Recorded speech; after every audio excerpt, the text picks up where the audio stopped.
Hi, salam! Naghahanap ka ba ng malinis, premium meat, may privacy, mababait ang mga waiter and waitress, plus may mga pabaon pa, may pa-take out pa na gulay. Aside from that, nagbibigay din sila ng free dessert. Hindi ko alam kung free yun o sa amin lang talaga natsampuhan or nasaktuhan. Kasi chinika-chika ng mga kasama ko eh. Ang bait talaga nito ni Venus, I mean ni Athena. Kung may plano kayong mag-dine in, punta kayo ng WeMart, second floor. Hanapin nyo yung Sizzle Fusion Barbecue. And then hanapin nyo si ate girl, si Athena. Mabait yan, approachable. At saka alam nyo, ang daming binibigay niya ng mga options. And yung iba nga free na eh. Sobrang free, sobrang nabuntat ako sa free niya sis. May pa-free pa siyang mochi, ice cream, may pa-free pa siyang gulay. Pinag-take out pa niya kami. Originally, we were sitting outside, but sabi niya, madami kami at hindi kami kasya dun sa table. Dito kami sa VIP 1. O diba, bongga, ang bait ni ate.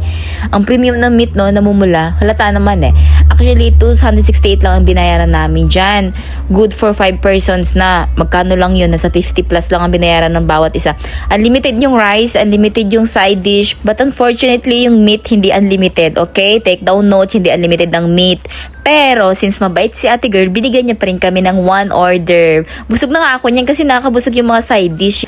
Natuwa nga ako kasi pwedeng mag-take out ng mga side dish. Eh, gustong-gusto ko yung kimchi kasi ang sarap ng marination nila. Hindi ganun ka anghang, hindi din ganun ka kaasim. Basta masarap. Yung tipong kahit boiled egg lang yung partner ng kimchi, okay na, bubusog ka na. Ayun, masaya kami nito kasi alam mo bang naka 3 hours kami dyan tumambay.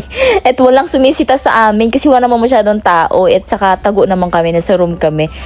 Grabe, ang dami din talagang binigay ni ate girl sa amin na pakim-kim. Sobra-sobra na. Kaya hindi din talaga ako yung dalawang isip na magbigay ng tip. Kasi ang bait ni ate girl, sabi niya, minsan lang naman daw kami pumunta doon kaya sulitin niya na. Sabi ko, hindi ka ba makukulong yan? Charot. Sabi niya, hindi naman daw. Kasi siya man daw yung may hawak ng ano ba yun? Ng kahera.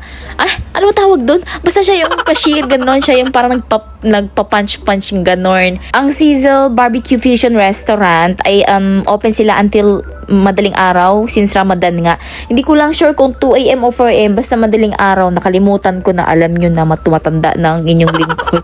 Char, hindi ko nga alam kung anong natripan namin ito kasi nagtina kami niyan sa restaurant. After niyan, naghanap pa ng makakapihan sa Sulaymania. O, diba? Ganyan kasi ang bonding namin kapag walang pasok. Ganito talaga para hindi ka ma-homesick sa bahay at mabaliw. Might as well, lumabas ka. Bardagulan. Charot lang. Syempre, ikaw na OFW, kailangan mo talaga ng tao, ng kaibigan. No man is an island. Kasi kung ikaw ay mag-isa tapos ang hilig-lig mo pa mag-send in, napaka-emotional mo pa, ababi, hindi ka bagay sa abroad, Baka